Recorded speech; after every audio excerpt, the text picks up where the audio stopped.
कभी भी गिरफ्तार हो सकते हैं रणवीर इलाहाबादिया और समय रैना। मुंबई पुलिस ने तेज की जांच। विवादित टिप्पणी से बुरे फंसे रणवीर। राष्ट्रीय महिला आयोग ने भेजा रणवीर को नोटिस। आज हो सकती है पूछताछ। गलती नहीं, जानबूझकर रणवीर ने बोले थे अपशब्द। लोकसभा में पहली बार उठाई गई यूट्यूबर्स पर पाबंदी की मांग। एआईबी पर जो थे खामोश, अब क्यों खौल रहा है उनका खून। पहले किरकिरी, अब फॉलोअर्स भी छोड़ रहे हैं साथ। न घर के न घाट के रहे बियर बाइसेप्स। अश्लील टिप्पणी पर कौन दे रहा है रणवीर का साथ। पहले तोड़ी मर्यादा, अब निकाल रहे हैं आंसू। क्या माफी के लायक हैं रणवीर इलाहाबादिया। दोस्तों, आज के दौर के सोशल मीडिया इन्फ्लुएंसर बड़े बड़े सेलिब्रिटीज बन गए हैं। कईयों की फॉलोइंग करोड़ों में है और जब किसी की पहुंच इतनी बड़ी हो जाए तो उसकी जिम्मेदारी भी उतनी ही बढ़ जानी चाहिए। हम ये जिक्र इसलिए कर रहे हैं क्योंकि इन दिनों एक नामी सोशल मीडिया इन्फ्लुएंसर एक भयानक विवाद में घिरे हुए हैं।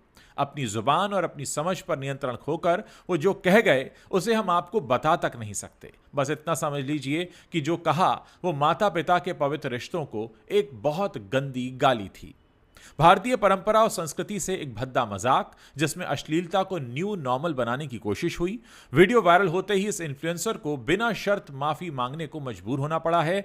ये हैं रणवीर इलाहाबादिया, जो भारत के युवाओं, खासतौर पर जिन्हें हम जेन जी कहते हैं, उनके बीच काफी पॉपुलर हैं। आज इस वीडियो में बात करेंगे रणवीर की कलंक कथा की और आपको बताएंगे कि अब तक इस विवाद में क्या क्या हुआ है। रणवीर इलाहाबादिया को अपनी भद्दी टिप्पणी के मामले में लगता है अभी काफी कुछ झेलना बाकी है। उनके माफी मांगने के बावजूद उनके खिलाफ गुस्सा और कानूनी कार्रवाई बढ़ती जा रही है। 2 राज्यों की पुलिस से लेकर मानवाधिकार आयोग और संसदीय समिति तक इस मामले में सब एक्टिव हो चुके हैं। उनके खिलाफ एक व्यक्ति ने तो इनाम तक घोषित कर दिया है। राष्ट्रीय महिला आयोग रणवीर से 17 फरवरी को पूछताछ कर सकता है। इंडियाज गॉट टैलेंट विवाद मामले में एक नई एफआईआर दर्ज हुई है।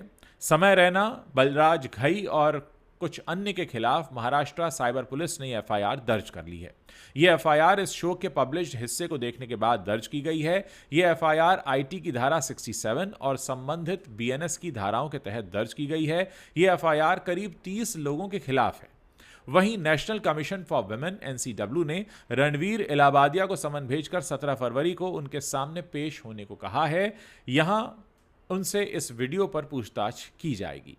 जानबूझकर अपनी छवि के साथ आखिर क्यों खेल गए रणवीर इलाहाबादिया। देखिए, सोशल मीडिया इन्फ्लुएंसर्स के इस बाजार में जितने फॉलोअर होते हैं या कंटेंट जितना ज़्यादा देखा जाता है, उनको उतनी ही ज़्यादा कीमत मिलती है। उसी कंटेंट के साथ विज्ञापनों की एक दुनिया भी जुड़ी होती है। ये अच्छा भी है, लोग अच्छा कंटेंट बनाते हैं, देखने वाले देखते हैं, वो चलता है, अच्छा पैसा मिलता है। लेकिन कई लोगों ने इसका गलत फायदा उठाने में भी कोई कसर नहीं छोड़ी। ये कड़वा सच है कि समाज में हल्की और फूहड़ बातों को बिल्कुल इसी तरीके से पेश किया जाता है और उसको देखने वाले भी कोई कम नहीं है।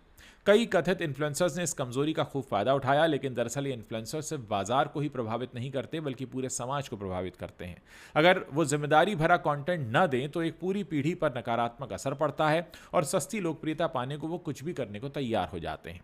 इस वीडियो के वायरल होने से पहले तक रणवीर इलाहाबादिया की छवि कुछ और थी। पॉडकास्ट में कई बड़े सेलिब्रिटीज के साथ वो नजर आते थे। सरकार के बड़े बड़े मंत्री उनके पॉडकास्ट में बैठते थे।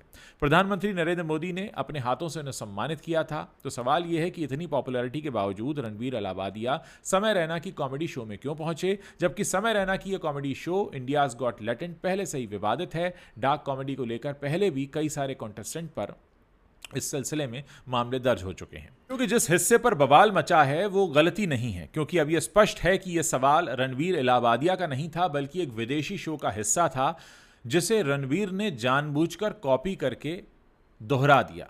लेकिन रणवीर का यह दांव इतनी बड़ी आफत बन जाएगा ये शायद उन्हें अंदाजा नहीं था। अब रणवीर रो रो कर वीडियो बनाकर माफी मांग रहे हैं, लेकिन अब बहुत देर हो चुकी है। समय रैना और रणवीर इलाहाबादिया जैसे नए कंट्रोवर्शियल कॉमेडियंस को केवल एक अलग मामले के रूप में नहीं देखा जाना चाहिए। मैं आपको याद दिला दूं कि यही दुनिया, यही देश, यही समाज एआईबी पर चुप था, तो अब खून क्यों खौल रहा है। देश में ऑल इंडिया, उसके आगे बी से जो वर्ड है मैं बोल भी नहीं सकता, तो देश में AIB नाम का एक स्टैंड अप कॉमेडियन का एक समूह होता था जिसमें भारत में रोस्ट कॉमेडी की नींव रखी गई। ये कई साल पहले की बात है। ये वेस्टर्न कल्चर को बढ़ावा दिया जा रहा था, लेकिन जो सामने आया वो कॉमेडी नहीं था बल्कि एक ऐसा दृश्य था जो भद्दे अपशब्दों, अश्लील भाषाओं और मर्यादाओं के उल्लंघन से भरा हुआ था, जिसे एंटरटेनमेंट का जबरदस्ती नाम दे दिया गया।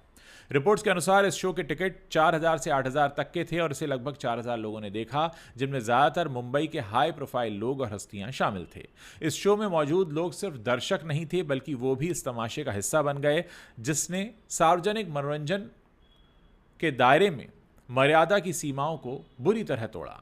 यह आयोजन सिर्फ फ्रीडम ऑफ एक्सप्रेशन का दुरुपयोग नहीं था बल्कि यह उस पर एक सीधा हमला था। जिस समय दुनिया भर के लोग और देश वास्तविक स्वतंत्रता के लिए संघर्ष कर रहे थे, उसी समय AIB ने इस विशेषाधिकार को एक तरह की मौखिक अश्लीलता वाला लाइसेंस बना दिया।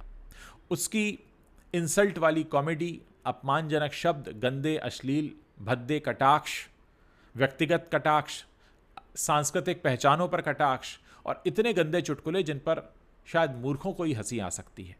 यह विवाद सिर्फ ऑडिटोरियम तक सीमित नहीं रहा। AIB ने इस शो का वीडियो पर भी अपलोड किया, वीडियो भी YouTube पर अपलोड किया, जिसको तेज़ी से काफ़ी लोगों ने देखा। कानूनी हस्तक्षेप हुआ, उसके बाद इसे हटाया गया, लेकिन जब तक हटाया गया तब तक 44 लाख लोग इसे देख चुके थे। इस व्यापक प्रसार ने गंभीर चुनौती खड़ी कर दी। जब इस तरह की सामग्री इतनी आसानी से उपलब्ध हो सकती है तो इसे नियंत्रित कैसे किया जाए? भारत की जनसंख्या संरचना को देखते हुए यह स्थिति और भी चिंताजनक थी।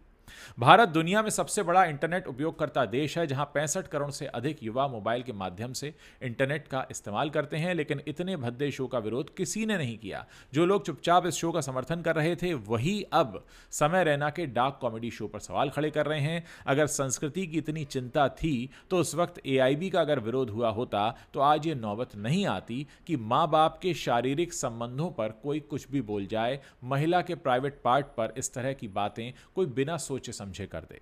बहरहाल, अब जिस तरह से कॉमेडी के नाम पर अश्लीलता बढ़ती जा रही है, इस विवाद पर भी अगर हम चुप रह गए तो समाज और संस्कृति को बचाना मुश्किल हो जाएगा। दोस्तों, अब एक सवाल मेरा KBC शो चलाने वालों से भी है और श्री अमिताभ बच्चन से भी है।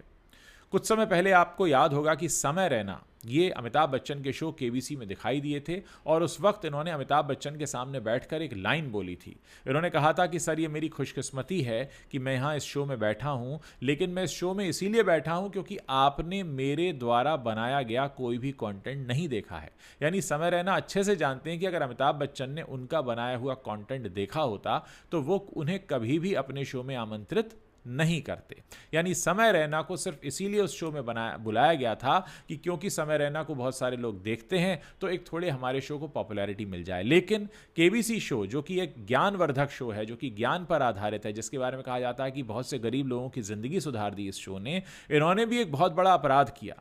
इन्होंने एक ऐसे कंटेंट क्रिएटर को अपने शो में बुलाया जो कि गंदी गालियों और अश्लील सामग्री वाला कंटेंट बना रहा था और युवाओं में पॉपुलर हो रहा था, सिर्फ इसलिए ताकि वो लोग भी KBC देखने लगें। देखिए, जब भी हम कोई बड़ा शो बनाते हैं तो हमारी ये चाह होती है कि हमारे शो को ज़्यादा से ज़्यादा लोग देखें, और वही चाह KBC के मेकर्स को भी रही होगी। लेकिन सबसे बड़ी बात यह है कि आप इतना बड़ा ज्ञानवर्धक शो बनाते हैं और इसके बावजूद आप समय रैना को वहाँ पर बुलाते हैं, जो खुद वहाँ अपने मुँह से बैठकर ये कहता है कि सर, मुझे यहाँ बुलाया ही इसलिए गया है क्योंकि आपने मेरे द्वारा बनाया हुआ कॉन्टेंट नहीं देखा है। इसका मतलब यह है कि गलती कौन कर रहा है? गलती KBC के मेकर्स कर रहे हैं, जो ऐसे शख्स को, ऐसे कंटेंट क्रिएटर को अपने शो में बुलाते हैं कि जिसका कंटेंट बेहद अश्लील, गंदा और असामाजिक है। मैं कहूँगा सोशल मीडिया पर एक असामाजिक कंटेंट वो बनाता है, लेकिन सिर्फ KBC की दर्शक संख्या बढ़ जाए इसलिए समय रैना को बुलाया जाता है। और जिस वक्त समय रैना ये बात बोलता है कि आपने मेरा कंटेंट नहीं देखा है इसीलिए आपने मुझे यहाँ बुलाया है,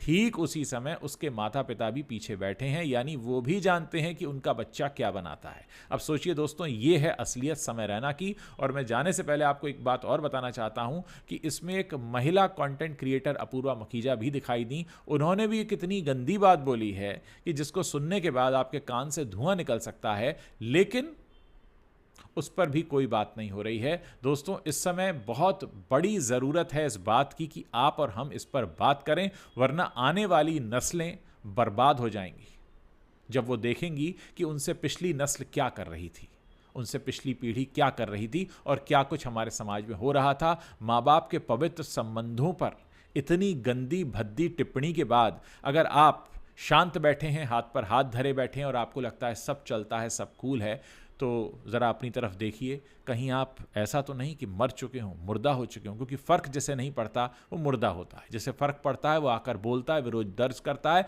और कहता है कि हमको ये नहीं देखना है, क्योंकि हम नहीं चाहते कि हमारी आने वाली पीढ़ियाँ इस तरीके से बर्बाद हो जाएं। दोस्तों, अगर वीडियो आपको अच्छा लगा हो तो इसे आप शेयर कर सकते हैं, अपनी राय नीचे कमेंट सेक्शन में लिख सकते हैं। अगर आपने अभी तक हमारे चैनल को सब्सक्राइब नहीं किया है तो आप अभी इसी वक्त कर सकते हैं, ताकि जब भी हम इस तरह का कोई वीडियो लेकर हाजिर हों तो वो आप तक तुरंत पहुंच सके।